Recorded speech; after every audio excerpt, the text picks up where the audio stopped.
Morning প্রিয় বন্ধুরা, শুভ বিজয় নতুন আরেকটি ভিডিও আপনার সবাইকে স্বাগতম। বন্ধুরা, আজকে আমি রান্না ভিডিও নিয়ে এসেছি, প্লিজ সঙ্গে থাকবে, ভিডিওটা লাস্ট অবধি দেখবে, স্কিপ করবে না। আজকে আমি কী বানাবো সব কিছু আমি আপনার সাথে শেয়ার করুম। আর প্রথমে আমি বেগুন পুরা দিলাম। আজকে আমি বেগুনটারে পুরাইয়া আমি বেগুন ভর্তা করুম। তো অনেকে তো অনেক রকম বেগুন ভর্তা খায়, আর আমি আমার বইনে রান্না করছিল একবার, মানে বেগুনটারে পুরাইয়া আর রুই মাছের মাথা দিয়া বেগুন ভর্তা। তা আমি এটা আজকে আপনার সাথে শেয়ার করলাম। ফাইনালি আমার বেগুনটা পুরাইয়া শেষ হয়ে গেছে, আর এটারা আমি বাকল ছিলাইয়া পিটিরি ম্যাশ করিয়া রাখছি। আর এদিকে আমার রুই মাছের মাথা ভাজা শেষ হয়ে গেছে।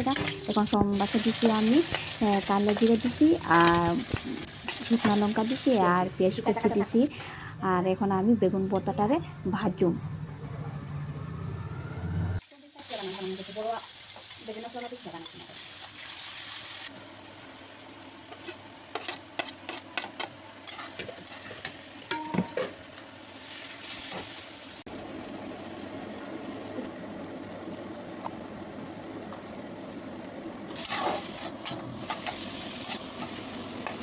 ফাইনালি বন্ধুরা, আমার বেগুন ভর্তা শেষ হয়ে গেছে। আপনারা প্লিজ আমি যেরকম মানে বেগুন ভর্তাটা করছি আপনারা একবার ট্রাই করে বাড়িতে দেখবা।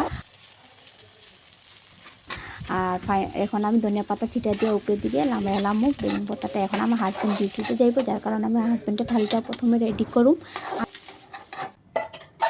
তো আজকে আমি রাঁধছি, অনেক কিছু রাঁধছি, মানে ডাল রাঁধছি, গুদক করছি, আর ফুলকপি বড়া করছি। আর আমি সকালে মর্নিং ওয়ার্কে গেছিলাম, এখান থেকে কেলিকতম আনছিলাম, কেলিকতম আর লেবু সাথে বেগুন ভর্তা। তো এখন আমার হাজব্যান্ডে খাইয়া দিব, টেস্ট হয়েছে কিনা। প্লিজ সঙ্গে থাকবা, কিন্তু ভিডিওটা লাস্ট অবধি দেখবা, স্কিপ করবা না। এরা তো এটি কমন। কীরকম হয়েছে বেগুনের ভর্তাটা মাছের মাথা দিয়া? হ্যাঁ, হাত দিয়া দেখাও। বাবা